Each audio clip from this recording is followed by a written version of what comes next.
지금 이 순간에도 겉으로는 멀쩡해 보여도 몸 안에서는 기억을 갉아먹는 변화가 조용히 진행되고 있을 수 있습니다. 아직 병원 진단을 받은 적도 없고 일상생활도 가능한데 예전보다 말이 잘 안 떠오르거나 같은 이야기를 반복하게 된다면 그건 단순한 나이 탓이 아닐 수 있습니다. 많은 분들이 치매는 어느 날 갑자기 찾아오는 병이라고 생각하지만 실제로는 수년 동안 아주 느리게 몸 안 환경이 무너진 끝에 모습을 드러냅니다. 더 무서운 건 아프지 않기 때문에 대부분 그 과정을 스스로 눈치채지 못한다는 점입니다. 지금 이 영상을 듣고 계신 분 중에도 이미 몸은 신호를 보내고 있는데 그 신호를 피곤함이나 건망증으로만 넘기고 계신 분이 분명히 계실 겁니다. 오늘 이 이야기는 겁을 주기 위한 이야기가 아니라 아직 방향을 바꿀 수 있을 때 무엇을 알아야 하는지 차분히 짚어드리기 위한 시간입니다. 이 영상 끝까지 들으시면 지금 본인 몸 상태를 스스로 점검할 수 있고 앞으로 무엇을 줄이고 무엇을 지켜야 하는지도 자연스럽게 정리되실 겁니다. 혹시 요즘 들어 잠을 자도 개운하지 않고 입이 자주 마르고 작은 일에도 짜증이 늘었거나 사람 만나는 게 귀찮아졌다면 이 이야기는 남의 얘기가 아닙니다. 저는 오랫동안 중장년과 노년의 건강을 연구하며 기억력 저하와 일상기능 변화 과정을 가까이에서 지켜봐온 박정훈입니다. 병원에서만이 아니라 생활 속에서 어르신들의 몸이 어떻게 달라지는지, 어떤 분은 또렷함을 오래 유지하고 어떤 분은 그렇지 못하는지를 수없이 비교해 왔습니다. 그 과정에서 한 가지 분명해진 사실은 기억 문제는 뇌만의 문제가 아니라 몸 전체의 균형이 무너졌을 때 가장 먼저 드러나는 결과라는 점입니다. 그래서 오늘은 왜 기억이 먼저 흔들리는지, 그리고 지금부터 무엇을 점검해야 하는지를 하나씩 풀어보려 합니다. 조금이라도 도움이 된다 싶으시면 구독과 좋아요로 함께 해주세요. 지금 듣고 계신 이 시간이 앞으로의 삶을 지키는 출발점이 될 수 있습니다. 치매나 기억력 저하는 어느 날 갑자기 뇌세포가 한꺼번에 망가져서 생기는 일이 거의 없습니다.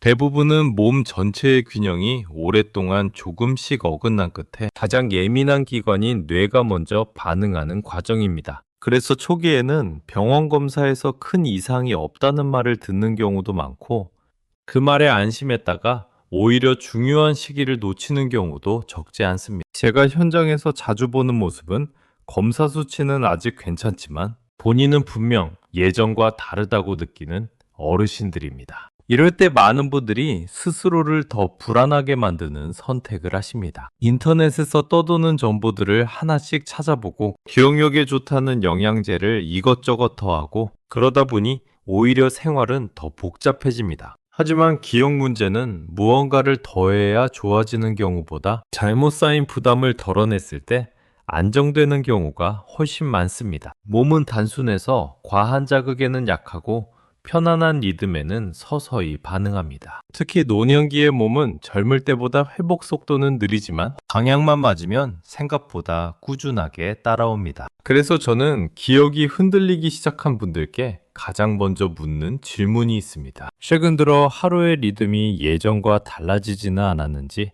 잠드는 시간과 깨는 시간이 불규칙해지지는 않았는지, 혼자 있는 시간이 갑자기 늘어나지는 않았는지 말입니다. 이 질문들의 고개가 끄덕여진다면 기억력 문제는 이미 몸 전체 신호의 일부일 가능성이 큽니다. 이 신호를 일찍 알아차리면 방향을 바꾸는데 큰 힘이 들지 않지만 오래 방치하면 그만큼 조정하는데 시간도 더 필요해집니다. 그래서 지금 이 시점이 중요합니다. 아직 일상생활이 가능하고 아직 스스로 변화를 느낄 수 있을 때가 바로 가장 좋은 출발점이기 때문입니다. 오늘 이 이야기는 완치나 기적 같은 약속을 드리기 위한 것이 아니라 지금 상태에서 더 나빠지지 않게 관리할 수 있는 현실적인 기준을 드리기 위한 시간입니다. 이 기준을 알고 나면 이후에 어떤 정보를 접하더라도 흔들리지 않고 본인에게 필요한 것과 필요 없는 것을 구분할 수 있게 됩니다. 기억 문제를 막연한 공포로만 바라보지 않고 관리 가능한 흐름으로 바라보게 되는 것만으로도 마음의 부담은 크게 줄어듭니다. 이 마음의 안정이 바로 몸을 회복적으로 돌리는 첫 번째 조건이라는 점을 꼭 기억해 주셨으면 합니다. 그럼 지금부터는 왜 이런 변화가 생기는지 많은 어르신들에게 공통적으로 발견되는 원인들을 하나씩 짚어보겠습니다. 기억력 저하나 치매는 어느 한 가지 원인 때문에 생기기보다는 여러 생활 요소가 겹치면서 서서히 나타나는 경우가 대부분입니다. 첫 번째로 가장 흔한 원인은 식습관의 변화입니다. 나이가 들수록 식사량이 줄고 먹는 음식의 종류도 점점 단순해지는데 이 과정에서 뇌에 필요한 영양과 에너지가 부족해지기 쉽습니다. 특히 단 음식이나 부드러운 음식 위주로 식사가 반복되면 혈당이 자주 흔들리고 이 변화가 뇌에 직접적인 부담을 줍니다. 두 번째는 스트레스입니다. 많은 분들이 은퇴 후에는 스트레스가 줄어든다고 생각하지만 실제로는 외로움과 걱정이 더 깊어지는 경우가 많습니다. 스트레스가 쌓이면 몸은 늘 긴급 상황이라고 착각하게 되고 이때 나오는 호르몬이 혈관과 장을 동시에 긴장시켜 뇌로 가는 혈류를 방해합니다. 세 번째는 수면의 질 저하입니다. 잠을 오래 자는 것보다 중요한 건 깊이 자는 것인데 나이가 들수록 밤중에 자주 깨거나 얕은 잠만 반복하는 경우가 많아집니다. 이렇게 되면 낮 동안 쌓인 뇌의 피로와 찌꺼기가 제대로 정리되지 못하고 다음 날까지 이어지게 됩니다. 네 번째는 활동량 감소입니다. 몸을 덜 움직이면 혈액이 잘 돌지 않고 뇌 역시 충분한 산소와 영양을 받기 어려워집니다. 특별한 운동이 아니어도 매일의 움직임이 줄어드는 것만으로도 기억력에는 분명한 영향을 줍니다. 다섯 번째는 약물의 영향입니다. 여러 약을 오래 복용하다 보면 졸림이나 집중력 저하 같은 부작용이 겹쳐 나타날 수 있는데 이를 단순한 노화로 오해하고 지나치는 경우가 많습니다. 이 다섯 가지 원인은 각각 따로 작용하는 것처럼 보이지만 실제로는 서로 얽혀서 몸 안 환경을 조금씩 불리한 쪽으로 몰고 갑니다. 그래서 기억이 갑자기 나빠진 것처럼 느껴진 때는 뇌만의 문제가 아니라 생활 전체를 함께 돌아봐야 합니다. 지금 이 순간에도 이 원인들 중 두 가지에게 해당된다면 몸은 이미 조정이 필요하다는 신호를 보내고 있을 가능성이 큽니다. 앞에서 말씀드린 여러 원인들은 따로따로 존재하는 문제가 아니라 몸 안에서 서로 연결되어 작용합니다. 우리 몸은 하나의 큰 길처럼 이어져 있어서 한 곳이 불편해지면 다른 곳도 자연스럽게 영향을 받게 됩니다. 그 중에서도 장과 혈관, 그리고 뇌는 가장 밀접하게 연결된 구조를 가지고 있습니다. 장은 우리가 먹은 음식을 처리하는 곳일 뿐 아니라 면역과 염증을 조절하는 중심 역할을 합니다. 장이 편안하면 몸 전체가 안정되지만 장이 늘 자극을 받으면 몸은 계속 긴장 상태에 들어갑니다. 이 긴장 상태가 오래 지속되면 혈관은 점점 딱딱해지고 혈액의 흐름도 부드럽지 못해집니다. 혈관이 불편해지면 가장 먼저 영향을 받는 곳이 바로 뇌입니다. 뇌는 우리 몸에서 산소와 에너지를 가장 많이 쓰는 기관이기 때문에 혈류가 조금만 줄어도 민감하게 반응합니다. 그래서 장이 불편해지고 혈관이 좁아지면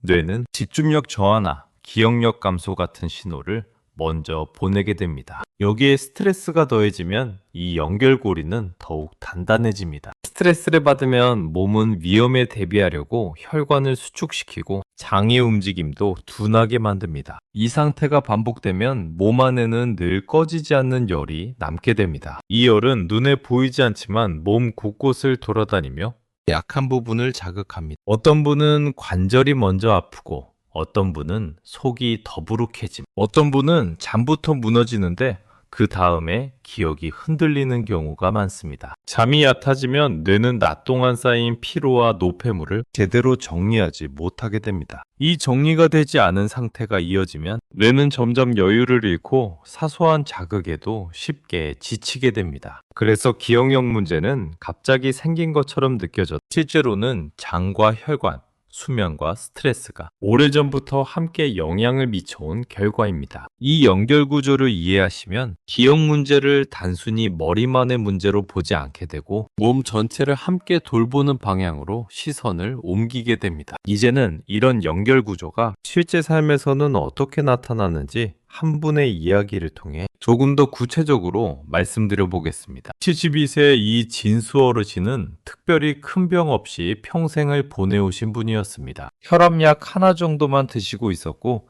주변에서 보기에도 비교적 건강해 보였습니다. 그런데 어느 순간부터 자꾸 같은 물건을 찾게 되고 약속 시간을 헷갈리는 일이 늘어나기 시작했다고 하셨습니다. 본인은 대수롭지 않게 넘기려 했지만 마음 한편에는 혹시 치매가 시작되는 건 아닐까 하는 불안이 계속 남아 있었다고 합니다. 병원 검사에서는 당장 큰 이상은 없다는 말을 들었지만 그 말이 오히려 더 불안하게 느껴졌다고 하셨습니다. 몸은 분명 예전 같지 않은데 검사에서는 괜찮다고 하니 무엇을 어떻게 해야 할지 모르겠다는 표정이셨습니다. 이분의 하루를 자세히 들여다보니 아침은 대충 드시거나 거르는 날이 많았고 점심은 간단한 외식으로 해결하며 저녁은 늦게 드시는 편이었습니다. 낮에는 거의 움직이지 않고 집에 계셨고 밤에는 텔레비전을 켜놓은 채 잠들었다가 자주 깨는 생활이 반복되고 있었습니다. 입이 자주 마르고 속이 더부룩한 날도 많았지만 나이가 들면 다 그렇다고 생각하고 넘기고 계셨습니다. 이 상태에서는 장이 늘 긴장하고 혈관도 편안해질 시간이 없기 때문에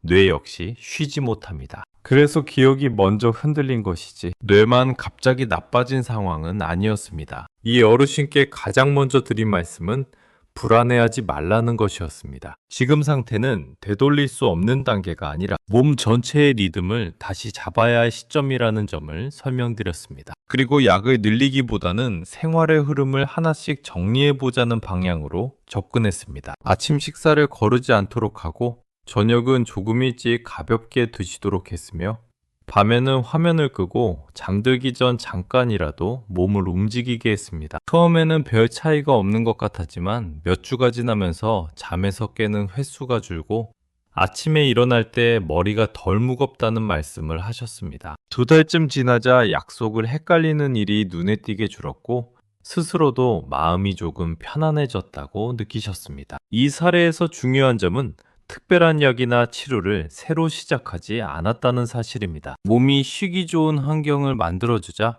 뇌도 그 흐름을 따라 안정되기 시작한 것입니다. 이제부터는 많은 분들이 가장 궁금해하시는 부분, 그래서 도대체 무엇을 하면 도움이 되느냐는 질문에 대해 말씀드리겠습니다. 기억이 흔들리기 시작했을 때 가장 먼저 손을 대야 할 것은 특별한 약이나 비싼 보조제가 아니라 몸 안 환경을 안정시키는 기본 습관입니다. 제가 여러 어르신들을 지켜보며 공통적으로 느낀 점은 한 가지 습관만 바꿔서는 큰 변화가 어렵고 몇 가지 핵심 요소가 함께 작동할 때 효과가 나타난다는 사실이었습니다. 그 중에서도 가장 중심이 되는 것은 몸 안의 염증과 긴장을 낮추는 방향입니다. 몸에 열이 쌓이면 혈관이 굳고 장이 불편해지며 뇌도 함께 지치기 때문에 이 흐름을 끊어주는 것이 중요합니다. 가장 기본이 되는 것은 규칙적인 수분 섭취입니다. 나이가 들수록 갈증을 잘 느끼지 못하기 때문에 이미 몸이 마른 상태에서도 물을 적게 드시는 경우가 많습니다. 물이 부족해지면 피가 끈적해지고 혈액순환이 둔해지면서 뇌로 가는 산소 공급도 자연스럽게 줄어듭니다. 그래서 저는 한 번에 많이 마시기보다는 하루 종일 나누어 조금씩 자주 드시는 방법을 권해드립니다. 다음으로 중요한 것은 장을 자극하지 않는 식사입니다. 장은 몸 전체 면역과 염증의 중심이기 때문에 이곳이 편안해지면 다른 증상들도 함께 누그러지는 경우가 많습니다. 기름지고 달거나 너무 자극적인 음식이 반복되면 장은 쉬지 못하고 계속 긴장 상태를 유지하게 됩니다. 반대로 소화가 쉬운 단백질과 채소를 함께 드시면 장은 훨씬 안정된 리듬을 되찾습니다. 계란이나 두부, 생선 같은 음식은 뇌연기에 부담이 적으면서도 뇌에 필요한 영양을 공급하는 데 도움이 됩니다. 세 번째로는 수면 환경입니다. 잠은 시간을 늘리는 것이 아니라 깊이를 회복하는 것이 핵심입니다. 잠자리에 들기 전 밝은 화면을 오래 보거나 소음이 있는 상태에서는 뇌가 충분히 쉬지 못합니다. 조용하고 어두운 환경을 만들어주기만 해도 잠의 질은 눈에 띄게 달라집니다. 여기에 가벼운 움직임을 더하면 효과는 더 커집니다. 하루 종일 앉아있다가 잠자리에 드는 것보다 저녁에 잠깐이라도 천천히 걷거나 몸을 풀어주면 혈액이 돌고 긴장이 풀리면서 자연스럽게 잠이 깊어집니다. 또 하나 많은 분들이 놓치는 부분이 입안 관리입니다. 입이 자주 마르거나 잇몸이 불편해지면 입안 환경이 나빠지고 이는 몸 전체의 염증에도 영향을 줍니다. 특별한 약을 쓰기보다는 물로 자주 헹구고 입안을 촉촉하게 유지하는 것만으로도 도움이 됩니다. 마지막으로 빼놓을 수 없는 것이 사람과의 연결입니다. 혼자 있는 시간이 길어지면 생각이 안으로만 맴돌고 걱정이 커지면서 몸의 긴장도 함께 높아집니다. 짧은 대화나 가벼운 만남만으로도 마음이 풀리고 몸의 열이 내려가는 경우를 저는 여러 번 보았습니다. 이 5가지는 각각 따로 보면 사소해 보일 수 있지만 함께 작용할 때 몸 안의 흐름을 바꾸는 힘을 가집니다. 기억 문제 역시 이 흐름 속에서 서서히 안정되는 경우가 많습니다. 이제 마지막으로 꼭 짚고 넘어가야 할 부분들을 정리해 보겠습니다. 지금까지 말씀드린 습관들은 무언가를 억지로 참거나 극단적으로 바꾸는 방식이 아닙니다. 몸이 다시 숨을 쉴 수 있게 길을 열어주는 쪽에 가깝습니다. 그래서 가장 중요한 원칙은 많이 하려 하지 말고 오래 할 수 있게 만드는 것입니다. 하루 이틀 열심히 하고 그만두는 것보다 하나라도 편안하게 유지하는 쪽이 훨씬 효과적입니다. 물도 마찬가지입니다. 한 번에 많이 마시면 오히려 속이 불편해질 수 있기 때문에 본인 몸에 부담이 없는 양으로 나누어 드시는 것이 좋습니다. 식사 역시 완벽하게 바꾸려 하지 마시고 지금보다 조금 덜 자극적으로만 조정해도 충분합니다. 잠 역시 억지로 일찍 자려고 애쓰지 마시고 잠들기 전 환경부터 조용히 정리하는 것만으로도 변화가 시작됩니다. 이런 작은 변화들은 보통 며칠 만에 드러나지 않습니다. 대부분 2~3주 정도 지나면서 먼저 잠이나 소화 쪽에서 신호가 옵니다. 아침에 일어났을 때 덜 무겁거나 밤중에 깨는 횟수가 줄어드는 시기입니다. 그 다음 1~2달이 지나면 하루 컨디션이 조금씩 달라졌다는 느낌을 받게 됩니다. 3달쯤 지났을 때 많은 어르신들이 공통적으로 하시는 말이 있습니다. 예전만큼은 아니어도 더 나빠질 것 같다는 불안이 줄었다는 말입니다. 이 변화는 숫자로 재기 어렵지만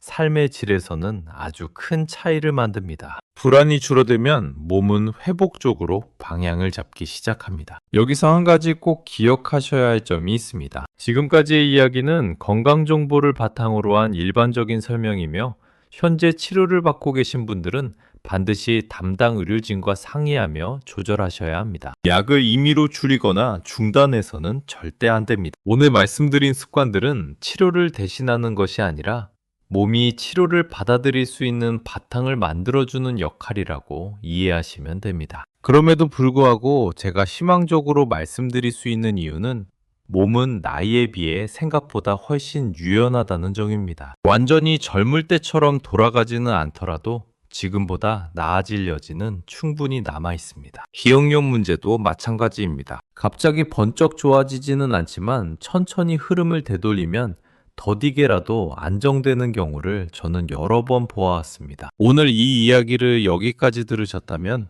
이미 가장 중요한 첫걸음을 내디디신 겁니다. 모른 채 지나가는 것과 알고 나서 하나라도 바꾸는 것은 전혀 다른 길입니다. 지금 이 자리에서 한 가지만 정해보셔도 좋습니다. 물을 조금 더 자주 마실지, 저녁을 조금 가볍게 할지, 잠들기 전 화면을 끌지, 아니면 하루에 10분이라도 몸을 움직일지 말입니다. 이 중 하나만 실천해도 몸은 반드시 반응합니다. 오늘부터 시작해서 3달 뒤에 본인을 한번 떠올려 보시기 바랍니다. 아침에 눈을 떴을 때 지금보다 조금 덜 불안하고 하루가 조금 덜 버거운 모습 말입니다. 그 변화는 아주 작아 보일 수 있지만 분명히 의미 있는 차이입니다. 이 이야기가 본인에게 도움이 되셨다면 같은 고민을 하고 계실 주변 분들께도 조용히 전해주셔도 좋겠습니다. 그리고 이런 이야기가 앞으로도 도움이 될 것 같다고 느끼신다면 구독과 좋아요로 함께 해주셔도 감사하겠습니다. 마지막으로 다시 한번 말씀드립니다. 이 영상은 건강정보 제공을 위한 것이며 정확한 진단과 치료는 반드시 의료진과 상담하셔야 합니다. 오늘 하루 몸이 보내는 신호를 한 번 더 살피는 계기가 되셨다면 그것만으로도 이 시간은 충분히 의미가 있습니다.